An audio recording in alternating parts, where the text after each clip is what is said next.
In recent years, concern for the environment has exponentially grown. There is a new rush to halt pollution, decrease the burning of fossil fuels, and stop climate change. As the desire to help the environment has grown, new products and lifestyles have become popular. Although living a sustainable lifestyle does not immediately render tangible results, Mankiw's 10 principles of economics can still be applied to the practice of living green. When speaking about people's actions and the effect on the environment, people face trade-offs. They give up something to live a green lifestyle, they think at the margin, they respond to incentives, and they trade to benefit society. As in most situations, when people's actions and their effect on the environment are concerned, people face trade-offs. In order to reduce the amount of oil used and fossil fuels burned, people can trade their gas-guzzling vehicles for more fuel-efficient cars or hybrids. This simple trade-off, although undesired by many, can help save the environment and money. Assuming that a person drives 15,000 miles a year and fuel costs an average of $3.23, switching from a car that gets 20 miles per gallon to a car that gets 30 miles per gallon will save the driver approximately $808 in fuel savings per year. Instead of outright buying a hybrid car, society can trade low gas prices in order to gain a cleaner environment. If an excise tax was included in the price of gas, the demand for fuel would decrease. As the demand decreases, less oil will be used and less fossil fuels burned.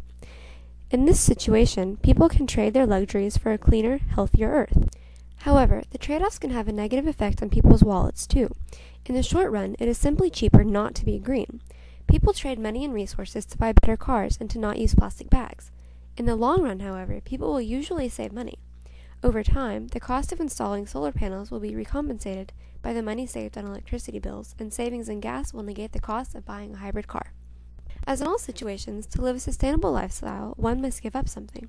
By taking the bus instead of driving to work, one may give up time and money.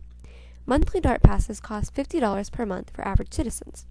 If one pays less than $50 a month in gas, then public transportation is more costly than owning a private vehicle. For example, a person who drives a car that gets 30 miles per gallon with a 14-gallon tank will spend about $45 to fill up the gas tank when fuel is $3.23. If that person drives only 20 miles a day, they will have to fill up the tank every 21 days. A person who drives a car that gets 20 miles per gallon, all else being equal, will have to refuel after only 14 days. In both scenarios, it is cheaper to spend the $50 every 30 days. However, by riding public transportation, one may give up time by waiting at bus stops and making frequent stops to pick up and drop off other passengers. When one buys solar panels or wind energy, one usually gives up money that could be spent elsewhere. Solar panels generally cost around $20,000 to install. A person who spends an average of $200 on electricity per month, or an average of $2,400 per year, will pay off the panels in 10 years. Once the panels are paid off, one will either never have to pay for electricity again, or one will pay much less. Sometimes, especially in very sunny areas in which one can produce more electricity than needed, an electricity company will pay the owner of the panels to tap into their supply. While panels are initially very expensive, one will reap the benefits in the long run. By buying solar panels or wind energy, people generally give up money that could be spent elsewhere. But over time, the alternative sources of energy pay for themselves. If buying a new car or solar panels isn't desirable, one can simply use less water and electricity. By taking faster showers, only using the dishwasher and washing machine when they are full, and turning off running water, one will conserve a scarce resource. By doing this, however, one will give up the luxury of using water freely. Although living green costs either a bit of money or costs one to give up a luxury, one will generally save in the long run. Rational people should therefore buy cars with higher gas mileage and use less energy and water. Rational people think at the margin, and if the marginal benefit outweighs the marginal cost, they will alter their lifestyles in order to live more sustainably and save money. By running less water and turning off lights, one is not giving up very much. However, the price of water and electricity bills will decrease. Therefore, because the benefits outweigh the costs, rational people will make choices that aid the environment. Although most people do not want to spend $20,000 to $30,000 on solar panels and hybrid cars that take 10 years to pay for themselves, people will respond to incentives. Some states, Texas included, give tax breaks for buying hybrid cars or for using solar, wind, water, or biomass energy. Specifically, in Texas, people are exempt from property taxes for using sustainable and natural energy. If the incentive outweighs the cost of buying clean energy sources, rational people will respond. If the government subsidizes aspects of the green lifestyle, more people will choose to live sustainably. For example, in Dallas and some other major metropolitan areas, people who drive hybrids or carpool are allowed to use the HOV lanes.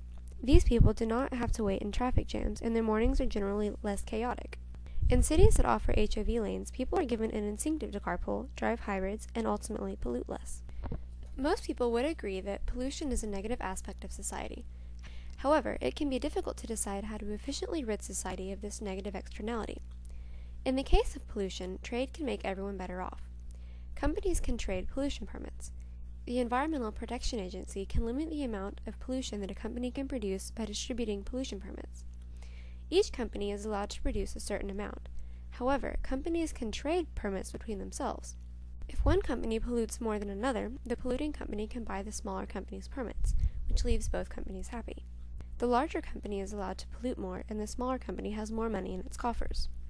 All the while, no more pollution that was originally allowed is let into the environment. In this situation, trade makes both companies and society better off. Although the environment is not a material item that can be bought, the basic principles of economics can still be applied to it. Living sustainably has become trendy. People are working together to save the earth. The environment has become a market item that people are willing to spend money to save.